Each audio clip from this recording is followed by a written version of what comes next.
Hi, this is Charlie Turnbull on a cheese masterclass journey. Right, today we are talking Gouda. Gouda, a very cool cheese, possibly the greatest cheese in the world. Highly controversial. Now, the reason I'm saying that is because it is the most produced cheese in the world, the most popular. The more Gouda is made than anything else. It is made lots of different places. Originated in Holland. Holland is a destination for some great cheeses, but Gouda and Edam are at the top of the tree, and they both have the same root and probably with the same cheese until the 1700s.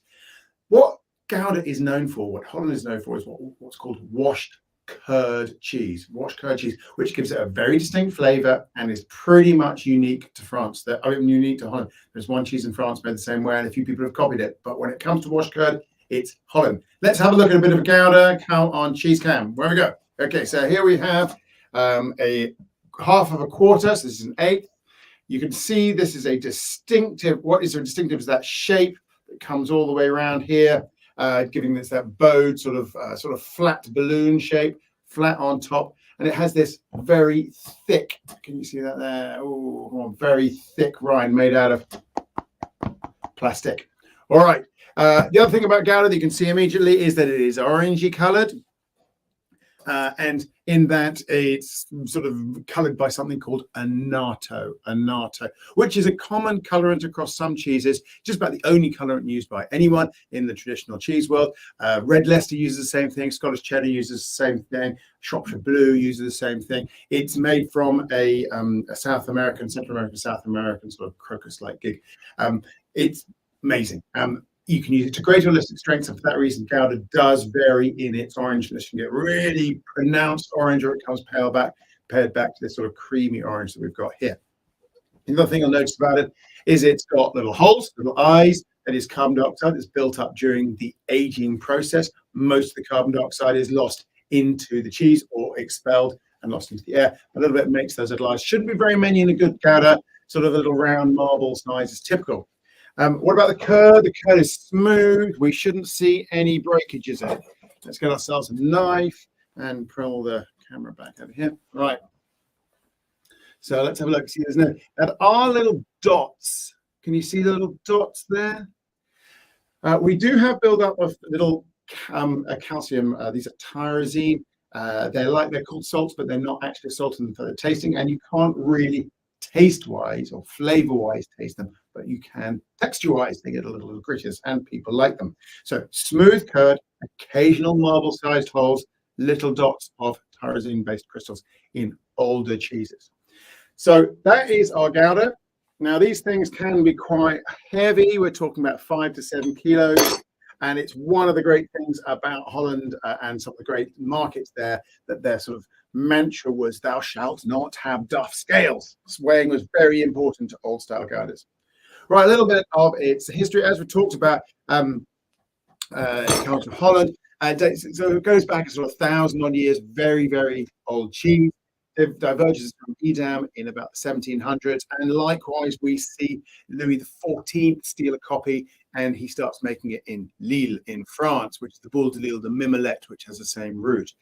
Nowadays, it's an unprotected food name, which means anybody can make it and anybody can make the word Gouda. And actually, there are some great Goudas, really cool Goudas being made around the world. So it doesn't have to come from Holland, but Holland does make brilliant Goudas.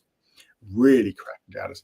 Now, one of the things, the reason this is called an aged Gouda masterclass is this utterly transforms from its early stage cheese to a late stage cheese. And I'm going to focus on this masterclass on the older stage cheese. Now, go back to that washed curd thing. What does it do? When we're making the cheese, and we make it in the European style, so the curd is set or recombines underneath the whey. You do not drain the whey to get the cheese back together. You replace a little bit of the whey, about 10%, something of that order, with fresh water. It pulls out some of the acid, and that means that this goes into maturation at a higher pH, a lower acidity than other similar cheeses, such as sort of cheddar and Gruyere and cheeses like that. And that allows sweet flavored amino acids to develop during its lifetime, and that gives it its absolutely cracking caramel-like taste that you get in the old cheeses. And that's its really dominant feature. So let's look at the tastes, because we all know we look at the taste first: sweet, salt, acid, bitter, what did we get? Savory. This one is going to be dominated by its sweetness. Now, it's not a sweetness as in a sugary sweetness, it's a sweetness as in a sort of cooked milk, caramel, sort of toffee-like sweetness, and that is there in the center of the flavor. It's supported by a little bit of acidity and a little bit of umami, a little bit of savour, which is very nice. Should be no bitter going on here, no bitter at all. Right, so that's it, dominated by that caramel sweetness. Now, it's not just the sweetness of sweetness, it's complex sweetness, caramel, toffee, cooked milk. In the dairy flavours, there's a little bit of butter. That's not the main event. More, it's that cooked milk, caramel, toffee kind of thing. The savouriness does give it some underlying buttery notes, which is nice. I like that. Right. That's really delicious. In its other flavours, what we're seeing is what I think of as processed flavours. Now, I mean that in a really positive way. So we're talking about fermented chocolate flavours, smoke flavours, sort of raisiny flavors, those kind of things. So where you've taken a natural product and you've done something to it and you've developed the flavor. And this cheese at age is one of the most complex cheeses you can possibly shake a stick at. Really interesting flavors. And I really highly recommend it. It's got so much going on that actually the density of flavor makes you want it only in small amounts, in sort of little sort of shavings and that kind of thing. But as I said, this is a cheese that you're really going to want at age, that 12 months minimum into sort of 14 to 24 months. So a little bit on the coating. This is a cheese that has an artificial coat, and we can get some off there. I don't know if you're going to be able to see that there. Now, it's my belief that these were originally sort of wax cloth kind of coats. Now it's a form of plasticoat, which means pure plastic, but it's in a cloth type format. And actually, if you look under that, you can see that it's got the sort of the impression of cloth on there. That is essential to prevent the arrival of too much air or loss of moisture during its maturation. Get cracks in, get all sorts of different things going on.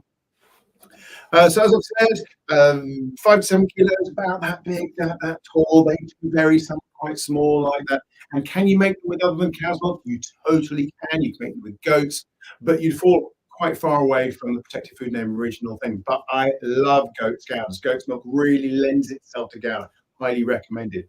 So have a go at that. Find yourself some taste. Let's have a quick look at key characteristics that we picked up. Caramel in its flavour, that skin or rind really solid, the rounded shape at the sides, and the colour, the orange. You see those things. To be honest, the shape is one of the really big ones. You'll instantly know this is Gouda, that great cheese. Go for age, you'll find some absolutely cracking examples. I hope you've enjoyed this introduction to one of the world's great cheeses, aged Gouda.